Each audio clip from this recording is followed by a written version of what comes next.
शिरीषजी सावंत साहेब आदरणीय, संदीपजी देशपांडे साहेब आदरणीय, अभिजितजी पानसे साहेब आदरणीय, अविनाशजी अभ्यंकर साहेब, तसेच आदरणीय राजूदादा पाटील साहेब आदरणीय, अविनाश जाधव साहेब आदरणीय, स्नेहलताई जाधव, तसेच आदरणीय योगेशजी पडळकर साहेब आदी मान्यवरांचं या ठिकाणी आगमन झालं आहे. सर्व मान्यवरांना विनंती करतो की कृपया आपण स्थानापन्न व्हावा.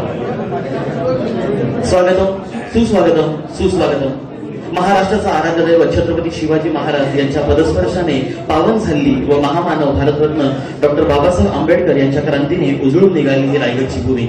आणि याच रायगडच्या भूमीची विद्यमान राजधानी व दर्यावरती सरखेल कान्होजीराजे आंग्रे यांच्या पराक्रमाची गाथा सांगणाऱ्या अलिबाग नगरीमध्ये मराठी अस्मितेचे मानबिंदू, हिंदू जननायक, युवकांचे प्रेरणास्थान, महाराष्ट्र नवनिर्माण सेनेचे सन्मान्य अध्यक्ष माननीय राजसाहेब ठाकरे साहेब आणि आदी मान्यवरांचं मनपूर्वक स्वागत करतो. मी आपण सर्वांना विनंती करेन की जोरदार टाळ्यांच्या गजरामध्ये मंचावर उपस्थित सर्व मान्यवरांचे या ठिकाणी आपण स्वागत करूया. आज रायगड प्रेस क्लब व महाराष्ट्र नवनिर्माण सेना रायगड जिल्हा यांच्या संयुक्त विद्यमाने रायगड भूमीच्या रक्षणासाठी जमीन परिषदेचं आयोजन या ठिकाणी करण्यात आलेलं आहे. आणि या परिषदेतून रायगड जिल्ह्याच्या 15 तालुक्यातील पत्रकार बंधू भगिनींच्या माध्यमातून समस्त रायगड वासियांसोबत महत्वपूर्ण प्रश्नावर संवाद साधण्यासाठी मराठी अस्मितेचे मानबिंदू अर्थात सन्मान्य राजसाहेब ठाकरे यांचे या ठिकाणी आगमन झाले आहे. आणि त्यांचं यथोचित स्वागत करण्यासाठी मी विनंती करतो रायगड प्रेस क्लबचे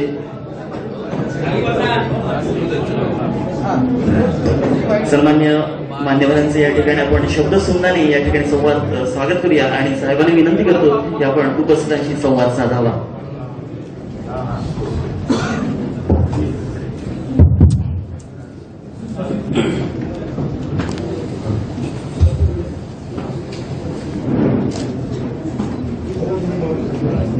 इथे आलेल्या रायगड जिल्ह्यातील सर्व पत्रकार बांधवांचं मी इथे स्वागत करतो.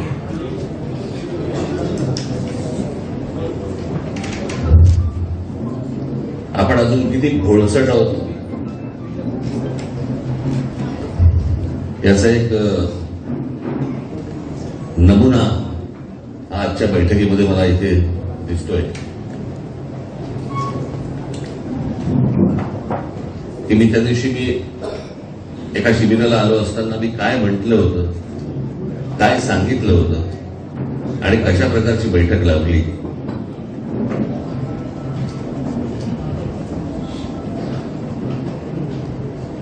मला रायगड जिल्ह्यामधल्या पत्रकारांशी, फक्त पत्रकारांशी संवाद साधायचा होता. असू दे आता, परंतु त्याला काहीतरी एक जमीन परिषद वगैरे असल्या काहीतरी गोष्टींची नावं देऊन ते काही जाहीर करायच्या गोष्टी नव्हत्या. या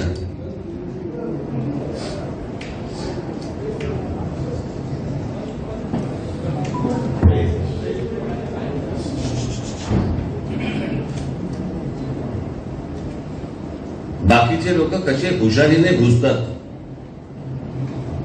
कळलं का आपल्या राज्यामध्ये, याचा नीट विचार करा. आणि आपण किती बेसावतपणे, भोळसटपणे आपण वागतो, तुम्ही याचा पहिला विचार करा.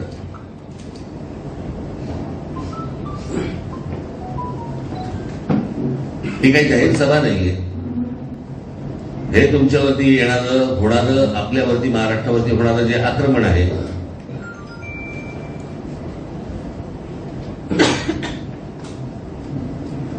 त्या सगळ्या गोष्टींच्या बद्दल म्हणून मला आपल्याशी चर्चा करायची होती, गप्पा मारायच्या होत्या, बोलायचं होतं. मी एकटा बोलतोय आणि तुम्ही काहीतरी ऐकताय, हे मला हे अपेक्षितच नव्हतं मला.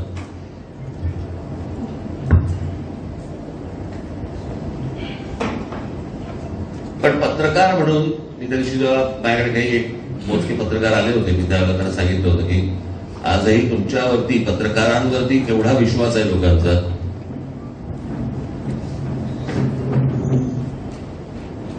तर एखादी बातमी, एखादी कोणातरी सांगितली तर तो म्हणतो नाही रे असं नाहीये. आता म्हणतो हो मी खरंच सांगतो तुला, मी पेपरमध्ये आलंय. पेपरमध्ये आलंय याचा अर्थ ती ऑथेंटिक बातमी आहे, त्याच्यावर माझा विश्वास आहे, म्हणून मी तुम्हाला सांगतोय. म्हणून तुमच्यावरती किती मोठी जबाबदारी आहे पत्रकार म्हणून. आणि तुम्ही या रायगड जिल्ह्यामध्ये कोणती भूमिका निभावली पाहिजे याच्यासाठी म्हणून मला आपल्याशी चर्चा करायची होती. परंतु मी आता जे समोर सगळे पत्रकार जे बघतोय, माझे बांधव भगिनी जे बघतोय, ते माझं बोलणं मोबाईलमध्ये रेकॉर्ड करण्यातच इतके मशगूल आहेत की मी विषय कोणता मांडणार आहे याच्याशी त्यांना परवाच नाहीये. की मी काय मांडतो हे आता लगेच माझ्या चॅनलवरती किंवा छोट्याच्या कुठच्या सबस्क्राईबवरती मी टाकून दिलं, माझा दिवस निघाला.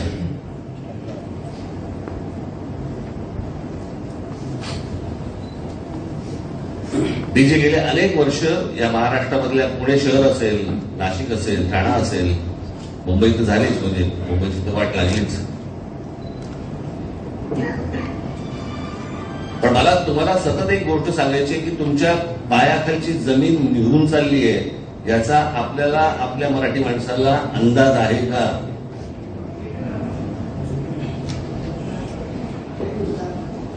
मी तुमच्याशी फार काय बोलायला आलो नाही. मी 10-15 मिनिटं 20 मिनिटं तुमच्याशी बोलणार आहे.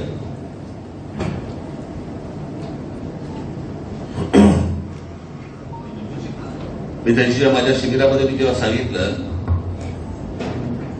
की ज्या ज्या वेळेला महाराष्ट्रामध्ये, खास करून महाराष्ट्रामध्ये, बाकीच्या राज्यांमधले त्यांचे नेते हे तयार असतात, अलर्ट असतात, ते त्यांच्या माणसांचा पहिला विचार करतात. आमच्याकडे तो होत नाही. मी आत्ताच अगदी एका अधिकाऱ्याशी बोलत होतो. त्यांनी मला काही नावं सांगितली, गावांची नावं सांगितली. ती म्हणजे ही गावं संपली आहेत, अलिबाग आणि ह्या सगळ्या आजूबाजूच्या जवळपासची जी गावं आहेत संपली, गेल्या जरी त्यांच्या. माणसं कुठे गेली?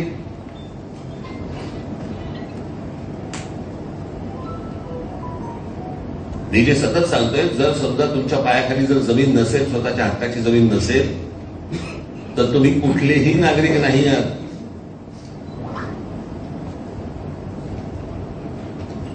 मला कल्पना आहे या गोष्टींची. प्रत्येकाला पैशाची गरज आहे, प्रत्येकाला काही ना काहीतरी गोष्टींची गरज आहे, प्रत्येकाचा परिवार वाढतोय, मोठा होतोय, मुलं मोठी होत आहेत, त्यांना पैशांची गरज आहे, शिक्षणासाठी पैशाची गरज आहे. मी जमीन ठेवून करू काय? मला ह्या सगळ्या गोष्टी, मला ह्याची पूर्ण कल्पना आहे. बरं, तुमची जमीन आहे ती, तुमची वैयक्तिक प्रॉपर्टी आहे ती विकावी का न विकावी हा माझा विषय नाही आहे. पण उद्या तुम्ही ती विकल्यानंतर ती कोणाच्या घशात जाते? नंबर 1,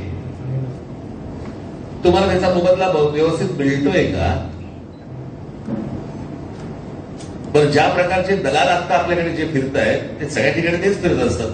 पुण्यात काय आणि कुठे काय, बरं, बहुतांशी मराठीच असतात. त्यामुळे आपल्या लोकांचा विश्वास बसतो. हे तो डोळ्यात लाईट वगैरे मारून.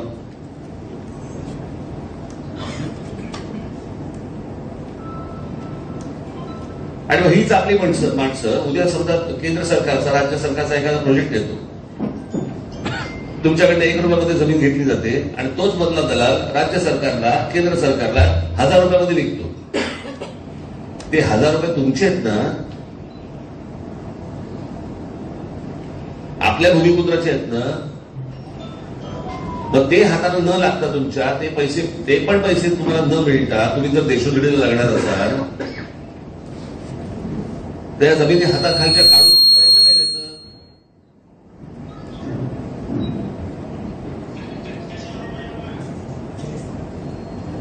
मी त्या दिवशी जे सांगितलं, जगामधला कुठचाही तुम्ही इतिहास तपासून बघितला तो भूगोलाशिवाय नाही. जमीन हडप करणं एवढाच फक्त भाग होता. आज ट्रान्स हार्बर सुरू झाला, ही रोड सुरू झाली आहे. उद्या हे रस्ते तुमच्या जमिनी जाणार हातात ना बाबांनो. आज तुम्ही जर दुबईमध्ये गेलात, अनेक अशी ठिकाण आहेत, मी तुम्हाला सांगू शकेन, परंतु खास करून तुम्हाला माहिती असलं म्हणून दुबईला गेलात आणि जर समजा तुम्ही व्यवसाय करायचा ठरवलात, जमीन तर दूरची गोष्ट, व्यवसाय करायचा ठरवलात, तर तुम्हाला तिकडचा एखादा अरबाला पार्टनर म्हणून घ्यावा लागतो. मग जर समजा उद्या रायगड जिल्ह्यामध्ये जर समजा अशा प्रकारचे कुठचे व्यवसाय येणार असाल, का नाही तुम्ही पार्टनरशिप मागत? शक्य असतात. मी तुम्हाला ऑप्शन सांगतोय. उद्या तुमच्या सगळ्या पिढ्यांचा विषय संपून जाईल, विषय अटकून जाईल. किंवा नाही येत आहेत पैसे, माझं घर पण आहे इथेच आहे, मी माझ्या गावातच राहतोय, बाकीच्याही गोष्टी मला मिळत आहेत.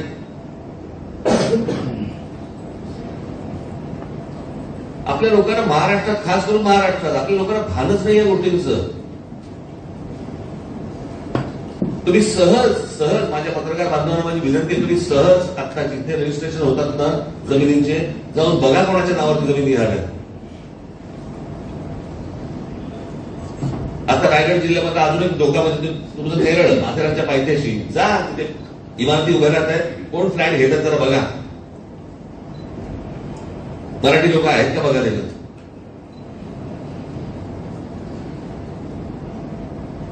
हा सगळा कर्जत, खालापूर आणि हा सगळा पट्टा गेला, जातोय हातात.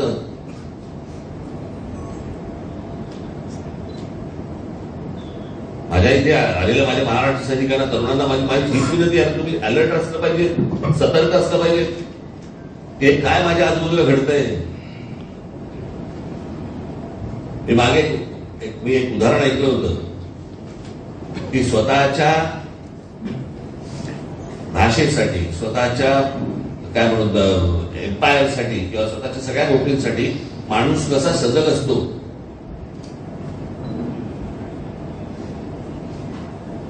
मी तुम्हाला एक उदाहरण म्हणून मी फक्त तुम्हाला सांगतो की एकदा काय म्हणतो, त्यावेळेला जेव्हा सुरतेवरती जेव्हा स्वारी झाली महाराजांची,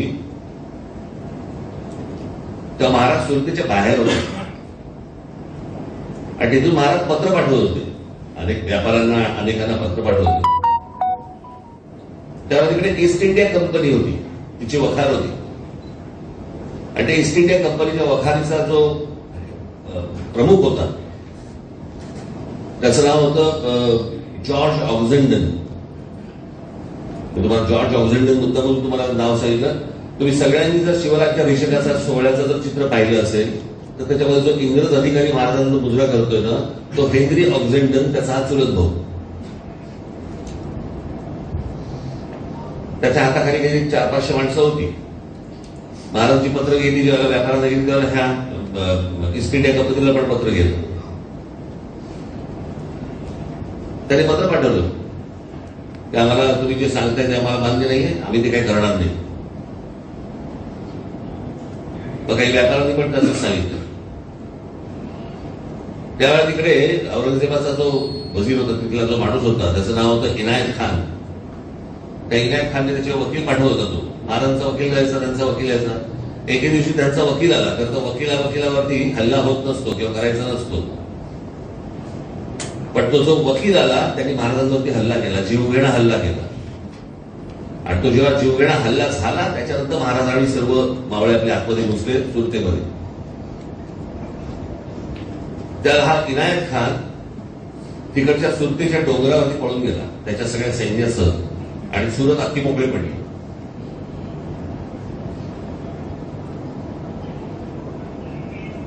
त्यावेळेला हा जो जॉर्ज ऑक्झेंडन होता त्याने तिकडे मार्चिंग केलं, लोकांना भरोसा द्यायला, विश्वास द्यायला, ताकद द्यायला.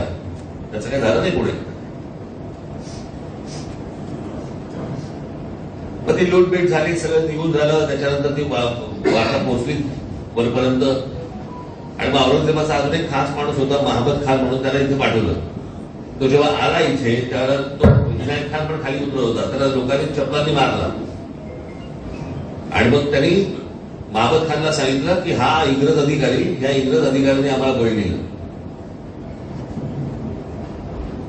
त्या महमद खानने एक तलवार काढली त्याच्याकडची, सोन्या माणक्याने, हिरा मोत्याने मढलेली, आणि ती तलवार त्याला दिली.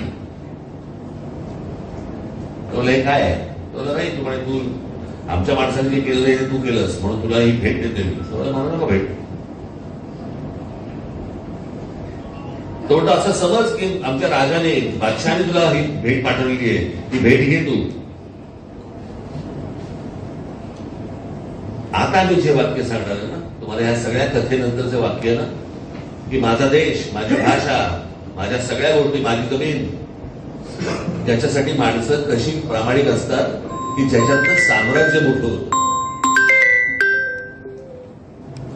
त्या जॉर्ज ऑक्झेंडनने त्या महमद खानला सांगितलं, तुमच्या बादशाला जर आम्हाला काही द्यायचं असेल तर ईस्ट इंडिया कंपनीला इथे व्यापार करण्यासाठी 50% सवलत द्या.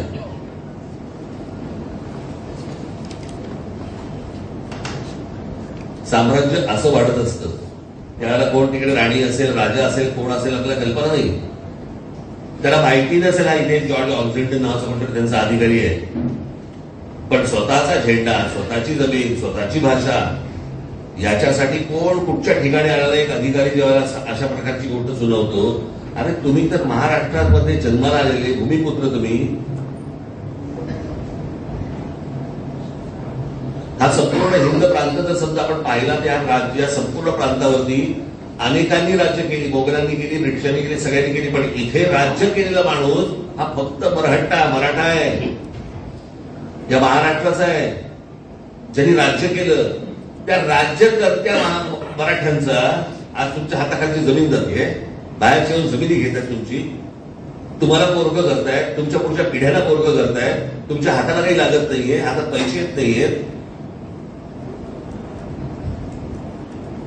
आणि हे फक्त रायगड जिल्ह्यापुरतं नाहीये. तुम्ही जा ठाणे जिल्ह्याचा, पालघर जिल्ह्याचा, रत्नागिरी जिल्ह्याचा, सगळ्या ठिकाणी ह्या सगळ्या पोखरतायत तुम्हाला. जमीन भुसभुशीत असली ना तरच घुशी होतात, खडकामध्ये घुशी नाही होत.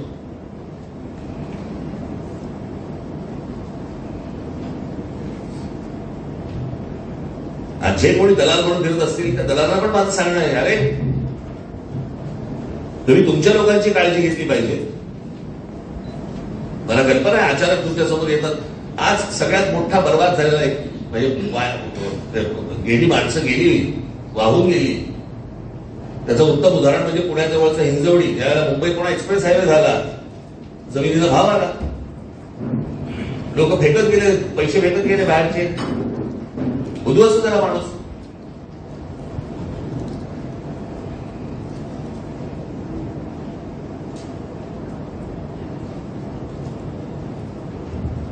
मला या सगळ्या गोष्टींसाठी म्हणून गोष्टी करायच्या आहेत, त्याच्यासाठी म्हणून मला तुमच्याशी काही गोष्टी खासगीत बोलायच्या होत्या.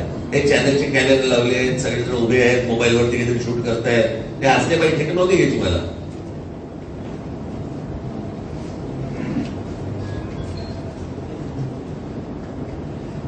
ते जसे शांतपणे पोखरतायत मला असं वाटतं तितक्याच शांतपणे आपण ह्या गोष्टी वाचवल्या पाहिजे.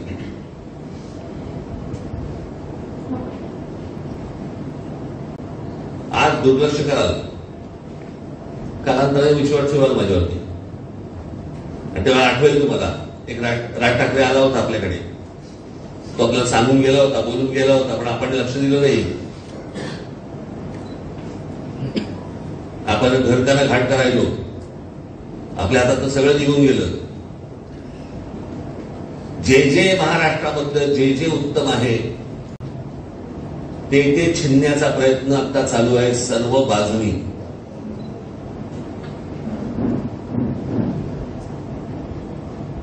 म्हणजे तुम्ही थोडक्यात पैसे देऊन बलात्कार चालू आहे असं म्हटलं तरी वावगं ठरणार नाही.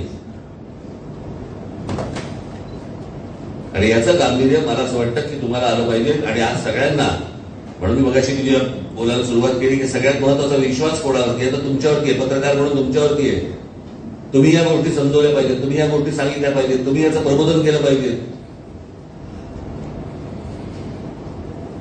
आज ज्या ज्या गावामध्ये, ज्या ज्या तालुक्यामध्ये तुम्ही आहात, तिकडचे जे तरुण आहेत त्या तरुणांबरोबर तुम्ही बोललं पाहिजे. तिकडचे जमिनीचे व्यवहार करणारी जी माणसं आहेत त्यांच्यावर तुम्ही बोललं पाहिजे. इथे जर उद्योग निर्माण होणार असतील तर ते तुमचे पाहिजेत. दुसरे येणार उद्योग थाटणार आणि तिकडे नोकऱ्या कसल्या करतायत.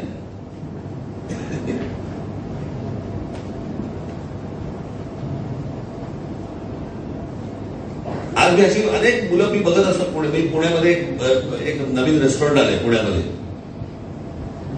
काय रेस्टॉरंट आहे? काश्मीरी रेस्टॉरंट.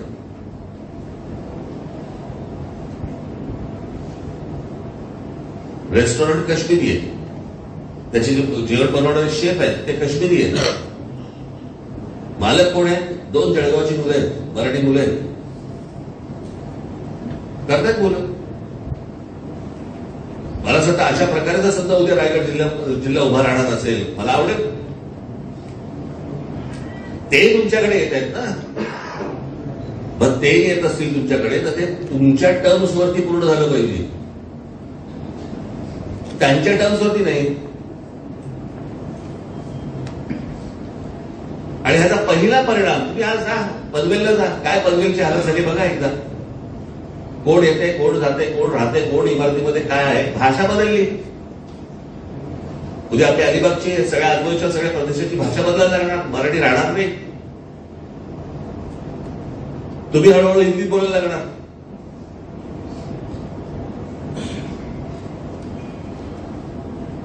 मी ह्या ज्या धोक्याच्या सूचना देतोय हे सगळं मुंबईत झालंय, हे पुण्यात होतंय, ठाण्यात होतंय.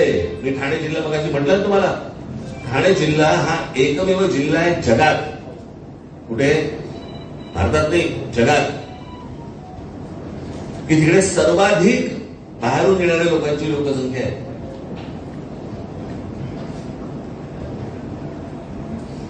महाराष्ट्रामध्ये जे काही जिल्हे आहेत त्यातला एक ठाणे हा जिल्हा आहे ना. जसा रायगड जिल्हा आहे तसा ठाणे हा जिल्हा आहे ना. रायगड जिल्ह्यामध्ये महानगरपालिका किती आहे? महानगरपालिका एक. ठाणे जिल्ह्यात 7 महानगरपालिका. तिथल्या लोकांनी लोकसंख्या वाढवली. बाहेरून जे बदा जे लोक रोजच्या रोज येत आहेत याच्यातनं लोकसंख्या त्या शहरांची वाढत वाढत त्या नगरपालिकांच्या महानगरपालिका झाल्या जातात. 7 महानगरपालिका असलेला एक तरी जिल्हा तुम्हाला भारतात तरी आहे का? तुमच्या लक्षात येते की हे काय प्रकारचं आक्रमण आपल्यावरती होत आहे, काय प्रकारची लोक आपल्याकडे येत आहेत. आणि दुसरी येणार नाही येते त्यांच्याही कदाचित भागात नसेल, त्यांच्याही लक्षात नसेल, परंतु ते येता येता येता पुढे होतं असं की तुम्ही तुमचं सत्व सगळं विसरून जाता. तुम्हाला त्याचं जर भान आता नसेल तर तुमच्या हाताखाली सगळं गेलेलं असेल. आणि मी त्या दिवशी जे वापरलेलं वाक्य आहे त्यानंतर तुमच्याकडे फक्त कपाळावरती पश्चातापाचा हात मारणं याच्या पलीकडे काही नसणार. तुम्हाला वाटतं मी घाबरतोय का? हो, मी तुम्हाला घाबरवतोय, तुम्हाला धोका सांगतोय, भीती सांगतोय. तुम्हाला हे बाकीच्या कुठचेही राजकीय पक्षही लोक येऊन सांगणार नाहीत, कारण त्यांचे व्यवहार ठरलेले असतात. माझा व्यवहार नाही याच्यात.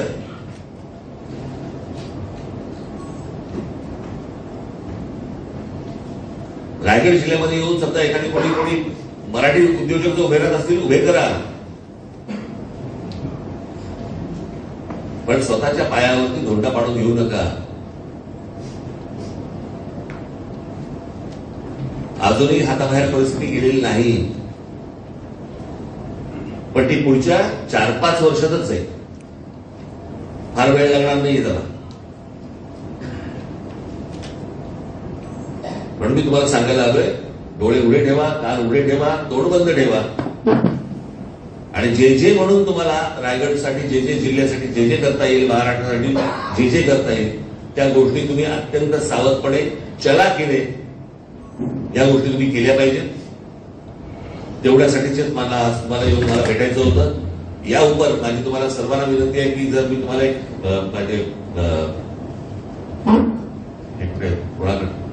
नंबर द्यायला,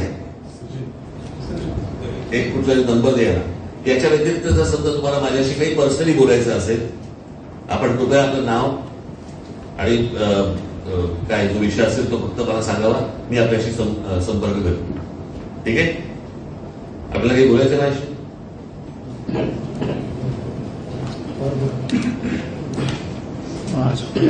काही बोलायचंय? सर, रायगडमध्ये जो अनेक ठिकाणी जमिनी घेतल्या जात आहेत, जमिनी घेण्यासाठी शेतकरी असल्याचा पुरावा द्यावा लागतो. मात्र अनेक पंतप्रधान अशा लोकांची त्यांच्याकडे पुरावे नाहीत, तर ही जमिनी त्यांच्याकडून भरमसाठ घेतल्या जात आहे. तुम्हीच बघा ना, तुम्ही प्रश्न विचारताय का मला उत्तर सांगता? मी हेच तर तुम्हाला सांगतो, हेच सगळे धोके आहेत ना. तुम्हाला गंमत सांगतो, आता एक काश्मीरमध्ये 370 कलम बंद केलं. आता ते किती केलंय किती नाही केलंय, कोण तिकडे जाते का नाही जाते का, हा वेगळाच प्रश्न आहे. बरं का? 370 कलम म्हणजे काय? तिकडे जाऊन तुम्ही जमीन विकत घेऊ शकत नाही, बरोबर ना? हो की नाही? हिमाचल प्रदेशमध्ये जाऊन घेऊन दाखवा मला.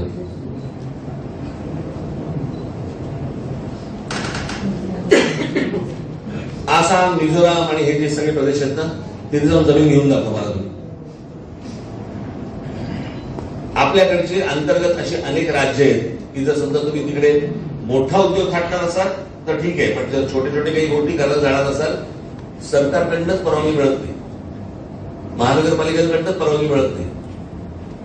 मला तो मागे बोलले होते ना, स्थलांतर तो भारताचाच आहे, तो भारताचाच नागरिक आहे. मग तो आल्याने काय होतं, स्थलांतरितांचा कायदा एकदा वाचा, जो भारताला लागू आहे. मला एका राज्यातून दुसऱ्या राज्यामध्ये जर समजा मला जायचं असेल आणि मी जाणार असेल, तर मला तिथल्या स्थानिक पोलीस स्टेशनला पहिल्यांदा सांगावं लागतं की मी येतोय, मी इथे राहणार आहे, माझं असं असं काम आहे. हा जर समजा स्थलांतरितांचा कायदा जर समजा आपल्याकडे असून जर समजा वापरला जात नसेल, तर तुमच्याकडच्या जमिनीत चालल्या आहेत. तर मी का हवं, मी कशासाठी आलो हा विषयच नाही.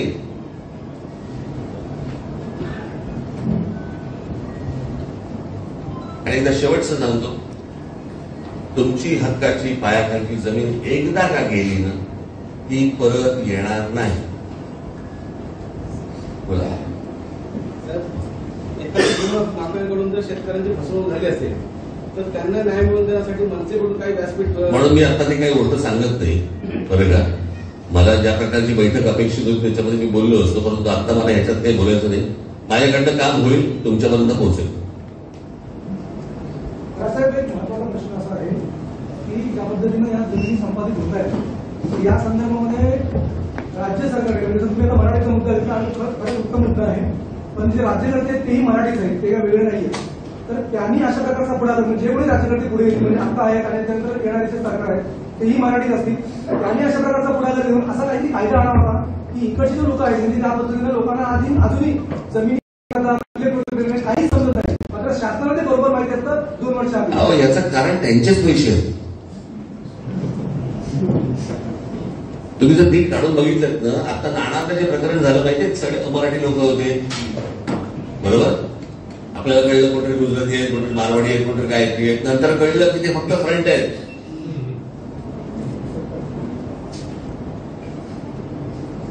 कुंपणच शेत खात आहे. म्हणून त्यांना सांगण्यात काही अर्थ नाही, म्हणून मी तुमच्याकडे आलो. सर, तुम्ही नानारचा मुद्दा उपस्थित केला, जेव्हा नानारच्या मुद्द्यावर पत्रकारांनी बातमी केली की त्याचा थेट खून करण्यात आला, त्याला मारण्यात आलं, तर त्यानंतर पत्रकारांचं मागे कोणी उभं राहिलं नव्हतं. पण जेव्हा पत्रकार बिल्डरच्या किंवा जमिनी व्यवहारासंदर्भातल्या बातम्या देतात तेव्हा मी तुम्हाला बातम्या टाका सांगत नाहीये. मी तुमच्या वर्तमानपत्रांमध्ये आणि चॅनलवरती या प्रकारच्या बातम्या टाका याच्यासाठी मी आलेलो नाही.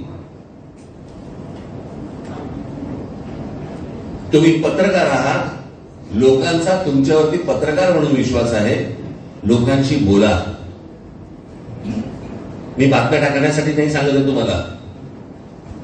खरं तर बातम्या टाकूच नये, आजच्या बैठकीची बातमी खरं तर टाकू नये, पण याच्यात कुठे पेशन्स तेवढा. हे गेलं पण असणार, चालू पण असणार तिकडे. बघ बघ बघ बघ बघ लगेच लगेच लगेच लगेच बघ बघ बघ चालू असणार तिकडे. कळलं का? एक शेवटचा मुद्दा राहिला होता माझा. त्याचा एक अत्यंत गंभीर मुद्दा आहे, जो मी प्रॉपर माझ्या डोळ्यामध्ये बघितलाय. जमिनी संदर्भामध्ये ज्या पद्धतीने आपण जमिनी विक्री केली जाते, म्हणजे लोक विकतायत असा एकंदरीत भाग आहे. मी पेंट पट्ट्यामध्ये राहतो, पेंटच्या पट्ट्यामध्ये मोठ्या प्रमाणामध्ये खारफुटी आहे, म्हणजे जे अरबी समुद्राला लागणारे उपनदी आहेत, पाताळगंगा असो, सावित्री वगैरे, या नदीला लागून एक खारबंदिस्ती आहे. ती खारबंदिस्ती जाणीवपूर्वक रासायनिक 2 वेळा फोडण्यात, जेणेकरून त्या खारेतलं पाणी त्या शेत जमिनीमध्ये जावं आणि शेत जमिनी नेस्तनाबूत करण्याचा हा शासनाच्या खारभूमी उद्योगाचा उद्योग आहे. तर या संदर्भामध्ये खारभूमी संदर्भात तुम्ही एक लेटर किंवा पर्सनली काहीतरी याला इन्स्ट्रक्शन कराल असं वाटतं. नक्की. सर, तुम्ही दुबईमधला सर मगाशी मुद्दा सांगितला की तिथे जर आपल्याला काय करायचं स्थानिक पार्टनर घ्यावा लागतो, तर मग आपल्याकडे तसे नियमाने सरकारने का करू नये? महानगरपालिकेचे कॉन्ट्रॅक्टर असतील किंवा उद्योग असतील तर तिथे एखादा नाही, तिकडचा अरब आणि अरब पार्टनर नाही होत. आपल्याकडे परब आणि परब नाही होऊ शकत. परप्रांतीय आणि परब होऊ शकतो. ठीक आहे. प्रदूषणामुळे सगळ्यात मोठा फटका जो आहे तो म्हणजे संपूर्ण वातावरणाला. आता जेवढं सांगितलं तेवढं करा रे.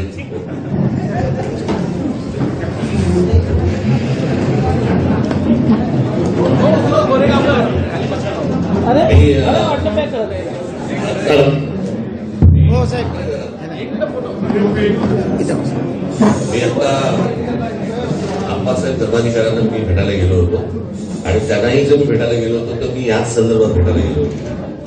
त्यांच्याकडे खूप मोठी ताकद आहे, त्यांच्याकडे हीच माणसं सगळी आहेत आणि या माणसांचा प्रबोधन व्हावं याच्यासाठी म्हणून मी आता आप्पासाहेबांकडे मी त्याच कामासाठी गेलो. धन्यवाद.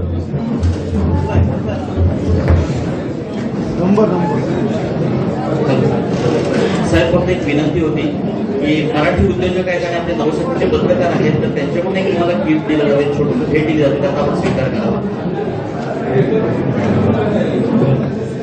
20 क्लिनिक पेण यांच्या माध्यमातून आणि नवशक्तीचे पत्रकार श्री अरविंद गुरव यांच्या माध्यमातून सन्मान्य राजसाहेब ठाकरे यांना एक शुभेच्छा दिली जाते. धन्यवाद. त्याचप्रमाणे महाराष्ट्र नवनिर्माण सेना रायगड जिल्ह्यातील सर्व महिला पदाधिकारी यांच्या माध्यमातून देखील आज मकर संक्रांत आहे त्या निमित्तानं आणि साहेबांचं स्वागत करत असताना या ठिकाणी एक छोटीशी भेटवस्तू आणि स्वागत साहेबांचं या ठिकाणी केलं जातं. आज या ठिकाणी महाराष्ट्र नवनिर्माण सेनेच्या माध्यमातून आयोजित या परिषदेमध्ये सर्व पत्रकार बंधू भगिनी संपूर्ण रायगड जिल्ह्याचं प्रतिनिधित्व या ठिकाणी पंतप्रधानांनी उपस्थित झालेली सर्व पत्रकार बंधू भगिनी साहेब आपल्या ठिकाणी संवाद साधेल. शांत राहावं.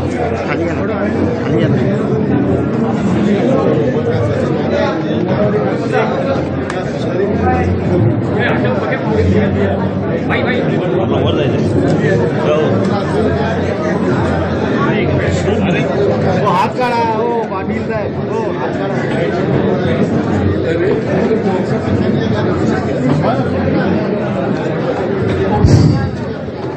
तुम्हाला जो साहेब नंबर देणार आहे त्यावेळी तुमची यादी आमच्याकडे आहे. त्या यादीप्रमाणे तुम्हाला आम्ही नंबर पाठवतो. त्याच्यावर माहिती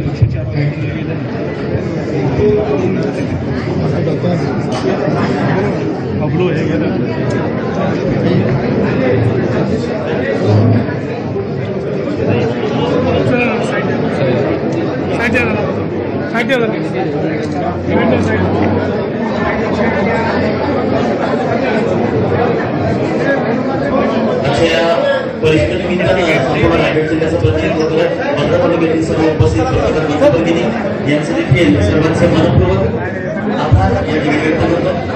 धन्यवाद.